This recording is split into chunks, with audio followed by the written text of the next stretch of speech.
नमस्कार, मैं हूं आपके साथ रविक्षा शर्मा और आप देख रहे हैं नव बिहार 24 न्यूज। चलिए रुक करेंगे आज की मुख्य खबर की ओर।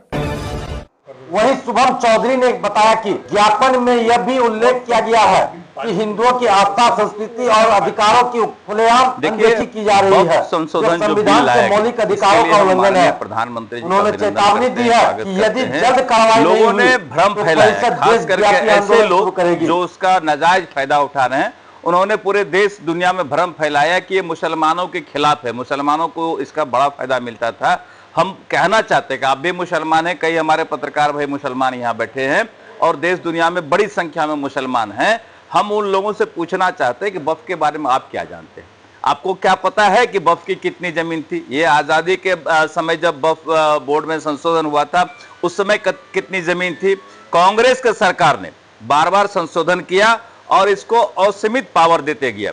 एक बार आज़ादी के तुरंत बाद संशोधन हुआ, फिर मनमोहन सिंह प्रधानमंत्री थे अभी चुनाव से पहले, जस्ट मोदी जी के बनने से पहले 13 में संशोधन करके असीमित पावर दिया गया। नरसिम्हा राव प्रधानमंत्री थे, उस समय भी संशोधन हुआ, उसमें भी इसके पावर को बढ़ाया गया और इसका पावर ऐसा हो गया कि इसके खिलाफ आप कहीं नहीं जा सकते। वक्फ बोर्ड का अपना कोर्ट है, अपना सब कुछ है।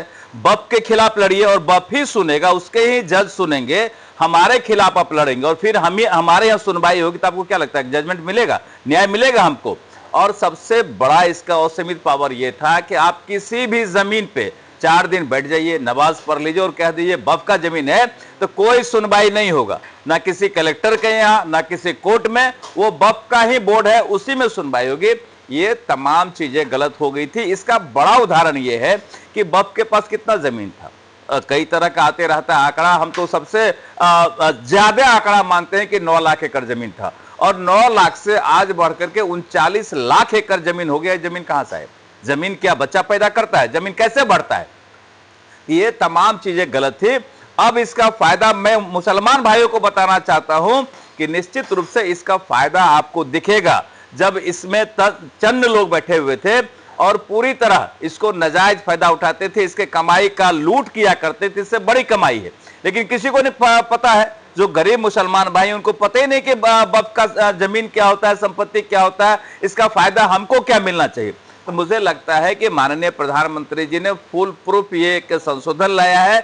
इसका बड़ा फायदा जो गरीब हमारे मुसलमान भाई हैं उनको मिलेगा। इसकी बड़ी कमाई है, इसके कमाई का पूरा डाटा आएगा, इसका पूरा व्हाइट मनी प्रोजेक्ट होगा और कितना कमाई आता है और कितना आता था पहले, ये सारा क्लियर होगा। जितने फर्जी लोग इसे अतिक्रमण करके बैठे हुए हैं, फर्जी तरीके से बड़े बड़े लोगों को एग्रीमेंट कर दिया है महंगी जमीनों को सस्ते दर पे, ये तमाम चीजें चेंज होगा। आप देखते जाइए, अगले 6 महीने के अंदर आपको इसका बड़ा फायदा दिखने लगेगा और जो गरीब मुसलमान भाई हैं तब उनको समझ में आएगा कि ये सही कदम है या गलत कदम है। मैं साफ तौर पे कहना चाहता हूं डंके के चोट पे कि इससे गरीब मुसलमान भाइयों को बड़ा फायदा मिलेगा। सुप्रीम कोर्ट ने सर कुछ दिनों के लिए इस पर रोक लगाया है अगली सुनवाई तक, कैसे देखते हैं सुप्रीम कोर्ट के फैसले? देखिए, ये कोर्ट का मामला है, सुप्रीम कोर्ट का मामला है। कोर्ट के मामले में बहुत कुछ हम लोग कहना नहीं चाहते हैं, लेकिन इतना जरूर कहना चाहेंगे कि संसद का अपना अधिकार होता है। संसद कोई बिल लाता है, कोई कानून बनाता है, उसे अमेंडमेंट करता है, तो ये अधिकार सांसद के पास है। संसद अगर लाया है तो इसके समीक्षा को सुप्रीम कोर्ट को देखना चाहिए कि आखिर संसद में बैठे लोग क्या कर रहे हैं, कोई गलत तो नहीं कर रहे।